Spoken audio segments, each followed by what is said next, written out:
All right. Good afternoon, New Bedford Guy followers. We're here with a special guest. We have a U.S. Senator, Senator Ed Markey, here to talk about a few things, some of his legislative accomplishment. He's having a debate on Monday for South Coast issues with his opponent, Joe Kennedy. So how are you doing over there, Senator? Hope you're being safe over there. Oh my goodness, it's important for everybody to just self-distance, wear your mask, be careful.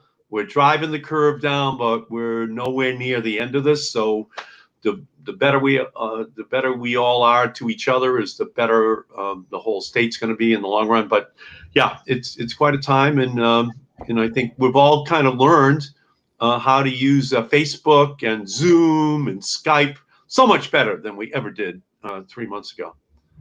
So I guess we'll start off with what's big in the country right now is the Black Lives Matter protest going on right now. So you were in New Bedford last night. Yeah, I was there last night for the vigil. It was very, very powerful. This whole movement is just so important for our country. It's not just the buildings that are smoldering. The very soul of our country is on fire right now. Black Lives Matter. Black voices matter. Ultimately, Black votes are going to matter later on this year, and we have to listen to what they're saying. And so I just, thought it was one of the most powerful things, I've been at. Just listening to people talk about how much pain they feel about all the lives, all the innocent lives that have been lost. And so so I was really moved by just the passion of the people from New Bedford standing up, saying that Black Lives Matter and saying that there's systemic racism that's built into our criminal justice system, systemic racism built into our educational system, into our healthcare system, into our economic system, and as they read the names of all those people, all those innocent people who have lost their lives, it was a very, very, very powerful ceremony.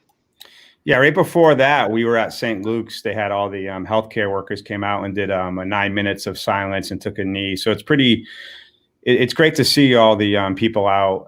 But how would you balance the coronavirus that we have to do with, also peacefully protesting, as you're right?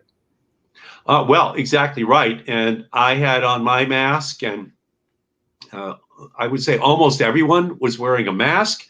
But it's also important for people to keep socially distanced. We can do both. We can protest, the racial inequality in our country, but also protect people from the pandemic. So I was there last night. I was on Boston Common 3 nights ago, also at a peaceful demonstration that was going on. But it's important. It's important for everybody just to remember that, we've lost a lot of people in our country. We've lost a lot of people in Massachusetts. We're the third worst state in terms of lives that have been lost, and we're not out of this yet. And so it's that balance, Michael, that I think you're right that we have to keep in mind. So you have a debate Monday, June 8th, and so it's focused kind of on the south coast part of Massachusetts. What can we expect between you and Joe Kennedy?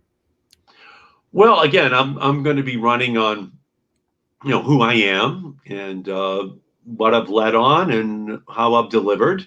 I'm from Malden. Malden's a blue collar community like New Bedford, and my father was a milkman for the Hood Milk Company, drove a truck. I'm living here in this house. This is the house that I was raised in Malden.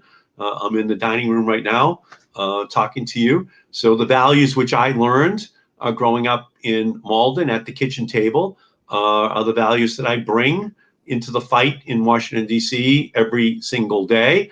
My mother actually had, she was a brilliant woman, was going to be senior class president, but her mother died, my grandmother died, so she had to just take care of the 3 younger sisters in the family, so she never got to go to college.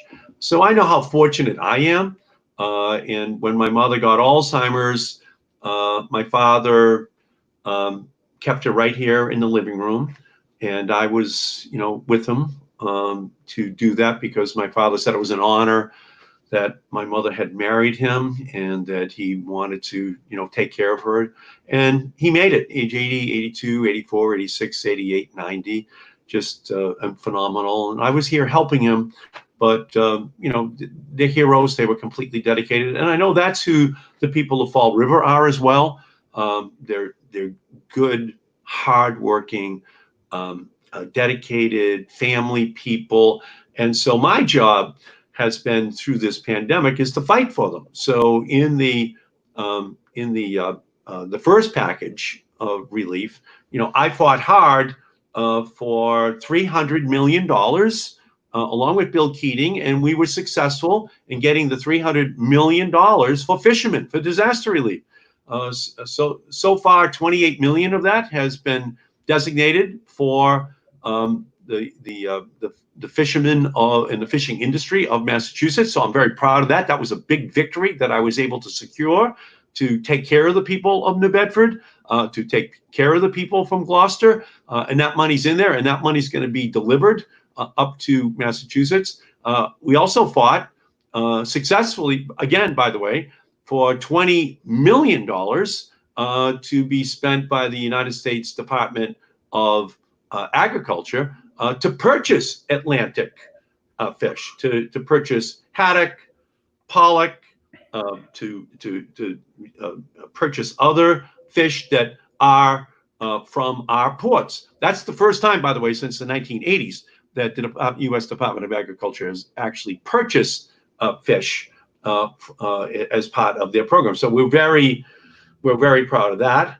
And in the next package that's coming up, I'm going to be advocating for $500 million for the fishing industry of Massachusetts, because this is going to go on for some time. A big part of where the fishing industry makes its money is in sales to restaurants. Well, we know that, there's going to be a reopening of restaurants, but it's going to be limited. They won't be going back to full scale for some time, most likely until they actually can find a vaccine. And so we need to help these fishermen. We have to give them an economic life raft to make sure that they make it through. And I'll mention one other thing, which is the issue of unemployment insurance.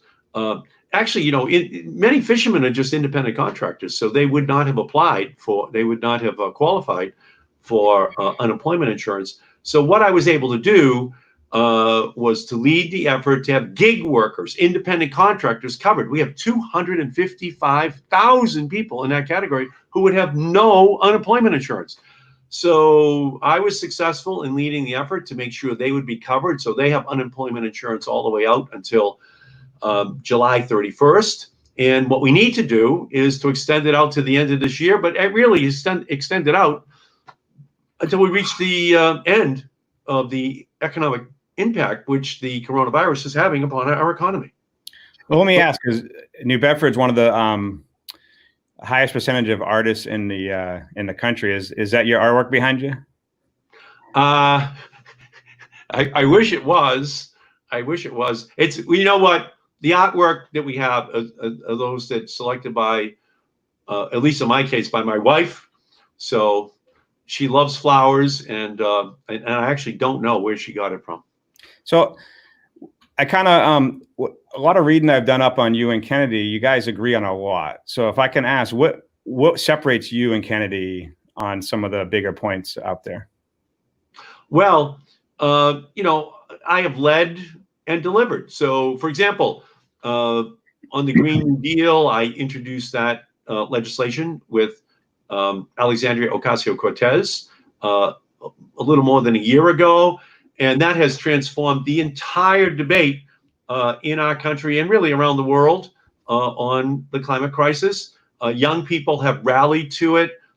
It's a call to a recognition of the dangerously warming planet that we live in, including the waters off of Massachusetts, which are the second fastest warming body of water in the world outside of the Arctic.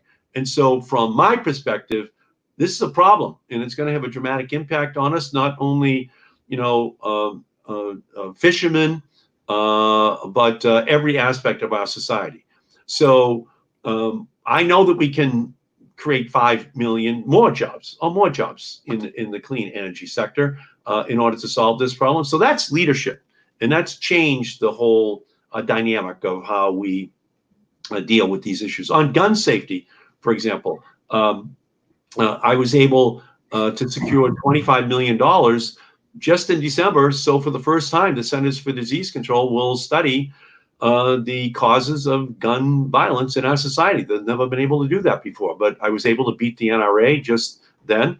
On Alzheimer's, for example, I've been able to add a program that calls for the finding of the cure for Alzheimer's by the year 2025. We have 5 million Americans right now with Alzheimer's. 15 million baby boomers are going to have Alzheimer's. So my program calls for the finding of the cure.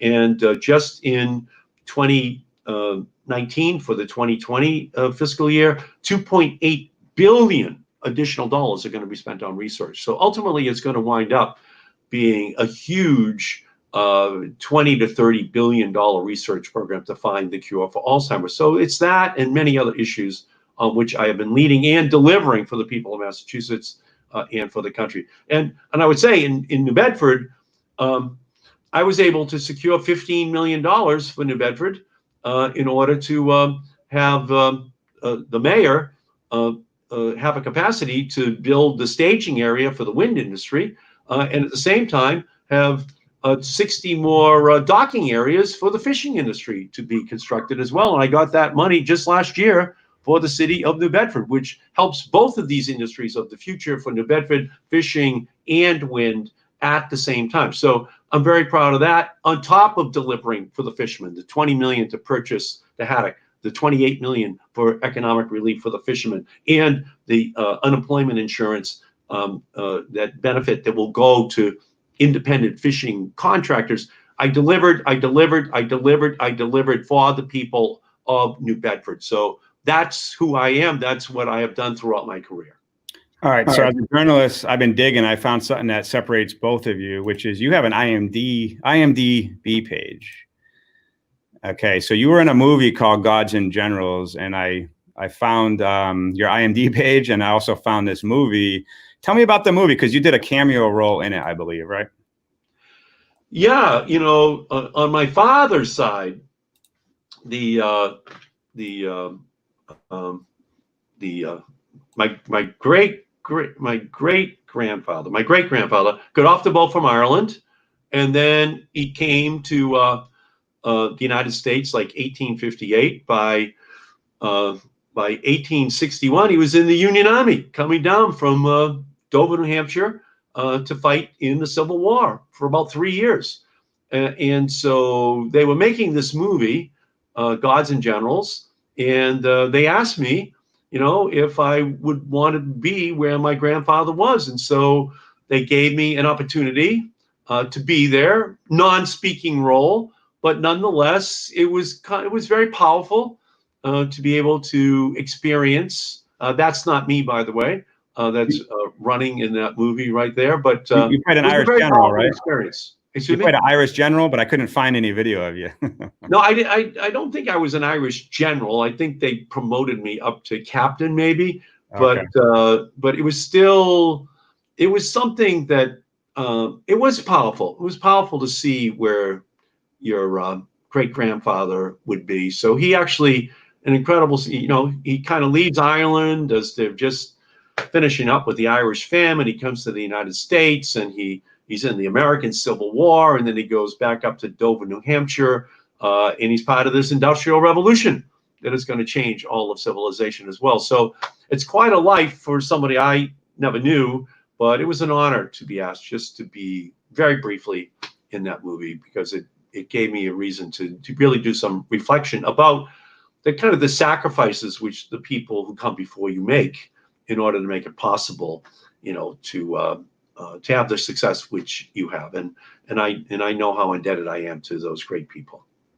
All right. So one of the big things is you've done some transportation and infrastructure bills, and I want to focus on South Coast Rail, because for the first time in my lifetime, I've actually seen real progress on that. And are we gonna complete South Coast Rail on a deadline? I think it was estimated 2023. Well, that's my goal. Back about 4 years ago, I'm on the Infrastructure Committee in the United States Senate. So we were able to secure $5 billion over a 5-year period that goes up to the governor, and then the governor, Department of Transportation, they decide where that money should be allocated, and then it's joined with state funding. But they've begun now.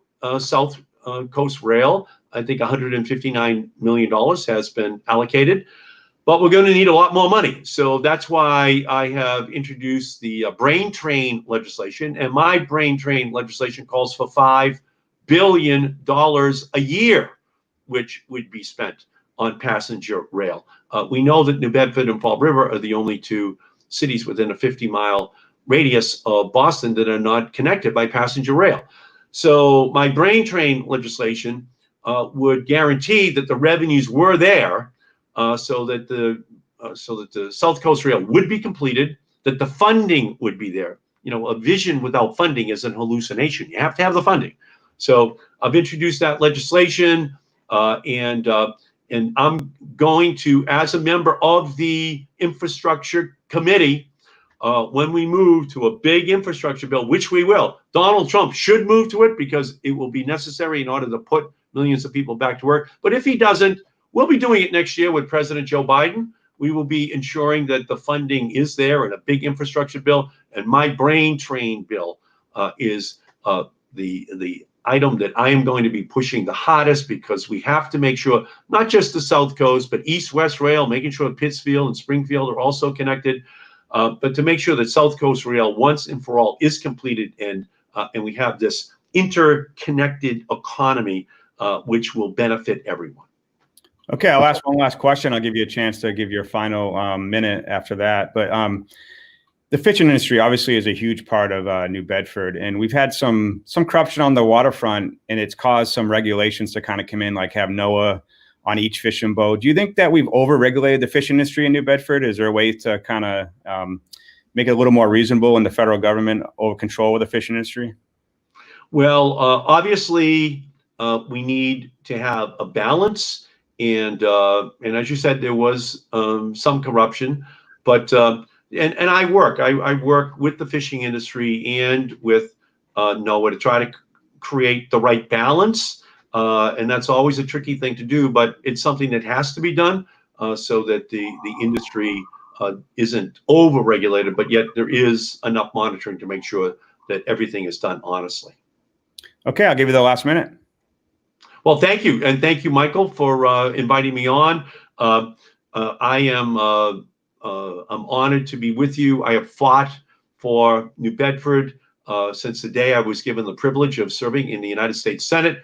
I fought for the fishing industry, make sure that it gets the funding that it needs for survival out of this coronavirus pandemic, and I've been successful thus far, but much more money is needed, and I'm going to be fighting for that on the floor of the United States Senate against Mitch McConnell in this next package as it's coming along. Fought successfully for the $20 million along with Bill Keating to make sure that the Atlantic fish, New Bedford fish, is purchased by the United States Department of Agriculture. Found the money in order to have the $15 million for the staging area for wind in New Bedford and for the extra docking berths for the fishing industry, 60 extra berths. We should become the wind and fishing capital of the United States and of the world. That's my goal. That's what I've been working on, partnering with New Bedford, and that, if I'm given the honor, is what I'm going to continue to do, even as I battle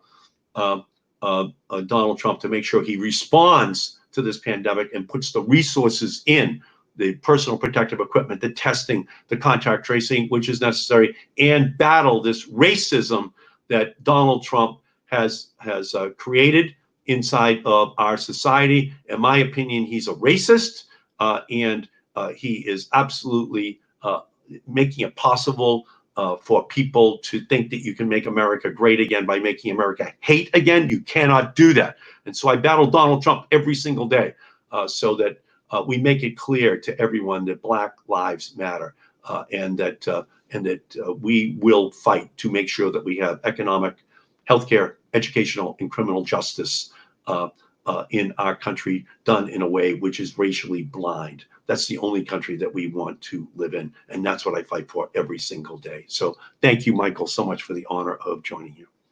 Yeah, so if you guys want to tune in, so there's a primary in September. He's going to have a debate Monday night on WPRI. You can tune in and watch that. Kind of see, see the differences if you can see it out there. But you tune in and vote, get out and vote, because that's how we, impact America the strongest. So I appreciate your time, Senator, and we will hopefully see you again soon in the future. Thank you, Michael. Thanks for having me on. Stay safe.